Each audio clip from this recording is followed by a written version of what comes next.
going on, guys? Mate, and today I'll be showing you guys my Dark Magician deck profile. And for those of you guys who are new here, I've done quite a few Dark Magician deck profiles before, and this will be the 2019 February updated version. So without any further ado, let's get down into it. And for those of you guys who hate Windwitch engine, I completely taken that out and decided to make it different this time. So here we have 3 Dark Magician right there, DDS, and 3 Apprentice Illusion Magician, and I'll show you guys why I have maximum copies of these. I know some of you guys prefer 1 or 2 copies because, I don't know, maybe it clouds up the hand or whatnot, but in my opinion it makes it really consistent because it gets your Dark Magician from your deck into your hand as quickly as possible, and not only that, it protects your dark monsters. Overall, it's really good defense and search card. And we also have 3 Magician's Rod. This card is really good. It's very consistent, allows you to pick up spell or trap that is Dark Magician support, and majority of the cards that you wanna pick out is navigation or magical circle. You want to have magical circle in your hand as quickly as possible so you can do all the combos that you need to do. So 3 copies of that and 2 copies of Magician of Dark Illusion. I was debating on having maybe 1 copy, but since I have Apprentice, let's say I have 2 copies of it in my hand, which you really don't want to do that, but when it does come around, you can always discard it with Apprentice Illusion's Magician, and you can special summon that monster. So to spice things up, we have Chocolate Magician Girl. So this little girl right here is quite powerful. Once per turn, you can discard 1 spellcaster monster, draw 1 card, and once per turn, if this card is targeted for an attack, you can target 1 spellcaster monster in your graveyard except Chocolate Magician Girl, special summon it, and then change the attack target onto it. So you can always bring out Dark Magician with this effect, and not only that, kind of like Apprentice Illusion, it's a really good defense against big monsters. So a copy of that. I wouldn't add any more into it, and that's all for our magicians right there. And down to our poly searchable card. Here we have Keeper of Dragon Magic. This is pretty recent card, very new, and I love it because when this card is normal or special summon, you can discard 1 card, add 1 poly normal spell card into your from your deck to your hand, and you can reveal 1 fusion monster in your extra deck, special summon 1 fusion materials whose name is specially listed onto the monster from your graveyard in face down defense position. So what that means is that when you discard a card, and you always want to discard Dark Magician because of this effect, when you discard Dark Magician, you get to special summon it in defense position or face down defense position. Yeah, face down defense position, and you can, on the next turn, you can flip it and do your combo with that because you already gotten your polymerization. And with the fusion, you always want to bring out Dark Magician, the Dragon Knight, and I don't know any other Dark Magician fusion who's better than this. So that's why I have 2 copies of this, and I'll show you guys why. Because I have 3 copies of this bad boy. I mean, you can bring it down to 2, but if you only have 1, might as well just take it out. And 3 copies, I think, is very standard. So let's get down to our spells. So with our spells, we have 3 Dark Magical Circle. That's a must, and along with that, we have 2 Secret Village of Spellcasters. What this card does, if only you control spellcaster monster, your opponent cannot activate spell cards, and majority of your monsters are spellcasters, so you don't have to worry about that. And the only monster that is not spellcaster is Keeper of the Dragon Magic, and other than that, majority of all your monsters are spellcasters. So if you control no spellcaster, otherwise you cannot activate spell cards, so you have to really careful about that, and that's the only downside to it. Other than that, it's pretty good card. That's why I have it at 2.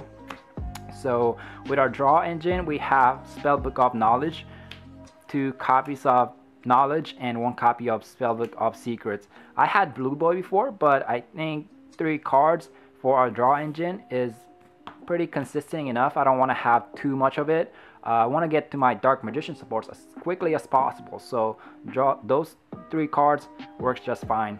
And Allure of Darkness, this is just like if you ran out of options to draw a card. So basically draw 2 cards, then banish 1 dark monster, and you don't want to vanish your Dark Magician. You want to have it in the graveyard, field, or in the hand. But if it comes down to it, when you're in a tight spot, then, you know, of course, you have to do what you have to do. But yeah, 1 copy of Allure of Darkness, and then of course Monster Reborn. Thank God this was released. So 2 copies of Polymerization, like I mentioned before, with the Keeper of Dragon Magic.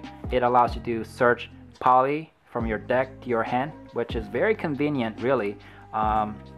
So I like these ratios. And of course, Dark Magic Inheritance.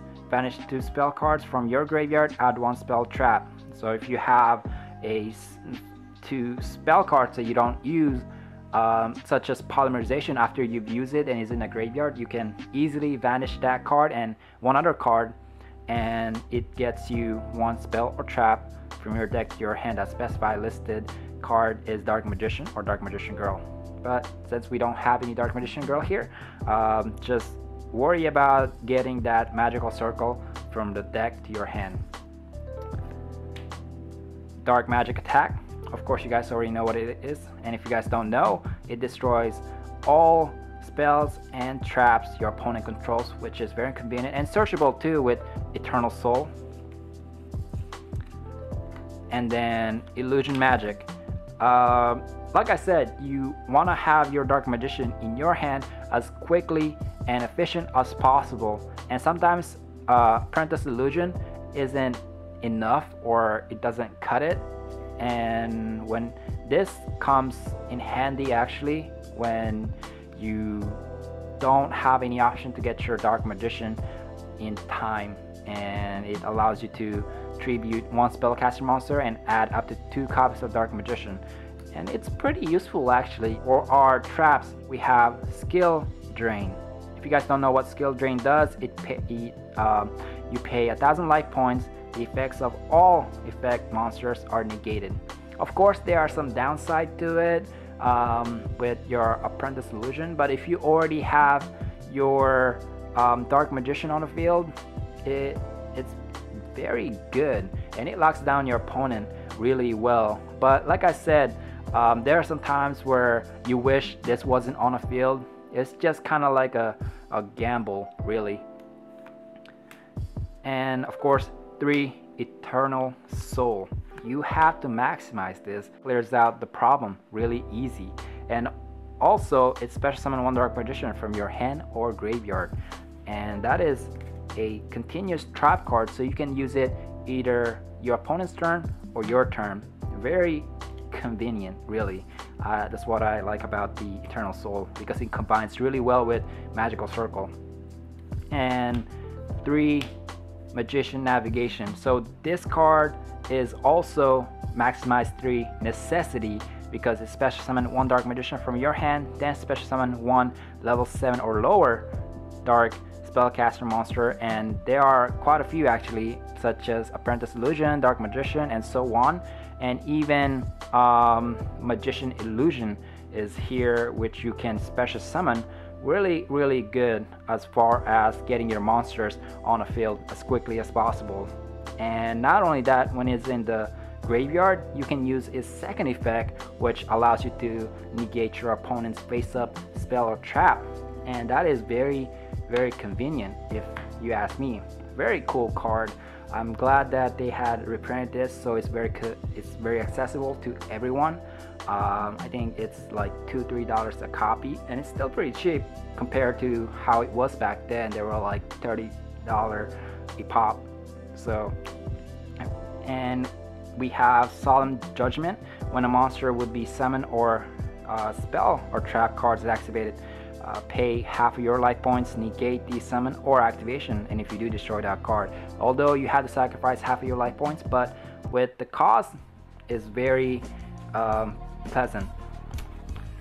So one copy of that. And then what I changed about this deck is 2 copies of Trickster Reincarnation. So if you guys don't know what this card does, it vanishes your opponent's entire hand, and if you do, they draw the same number of cards. So let's say they have hand traps or they've already done their combo, you can stop them by using Trickster Reincarnation. Of course you have to set it down, but that's the sacrifice that you must make, and you know, with the cost, it's very rewarding. And that's it for our main deck. Of course you can change this up. This archetype itself have the potential, you have so many variant and different ways you could combine Dark Magician sets. We have a lot of supports, like I said, like Windwitch engine and all the other cards. You can even add goes in match, because of course there are majority of the cards in this deck is spellcasters. So let's get down to our extra deck, and with this one we have 2 Dark Magician, the Dark Knight. Of course this, if you guys don't know what this card does, this card becomes Dark Magician, so when it's special summoned while you have Magical Circle, you can vanish your one of your opponent's card on a field. And not only that, with the Eternal Soul Dark Magical Circle, this really just a triangle effect, what I like to call it. It really locks down your opponent and makes it very difficult for them to destroy your what you have going on. And one number 11 big guy, of course, take control of your opponent's monster. Evil Illusion Magician and High Magician. Of course we recently lost Tomahawk because it's also a rank 7, but it's all good. I mean, these works out just fine. Number 74 Master of Blades and Red Eyes Flame Metal Dragon works out really well. For links, we have Link Spider, and extra decks aren't really necessary in my opinion, because you already have all those supports that could potentially beat your opponent or banish your opponent's monsters or spell cards. So it's very well balanced in my opinion, but I have it anyway just in case. One Link Spider, Windwitch's Apprentice, Nightmare Phoenix, Decode Talker, Summon Sorceress, Siberia Skuldred, and then lastly Warlord Dragon, because we just lost Firewall Dragon, and Warlord Dragon is spiking in price right now because of how good it is, as well as Siberia. I believe it's going for like 40 bucks right now. And if you guys want to pick up a Mega Tin, go ahead and do so, because these are all reprinted from that set. But yeah, that's all for this video. If you guys enjoyed this, please leave a like, and I hope you guys have a wonderful day, and thank you so much for watching. As always, thank you, and I'll see you next time. Peace.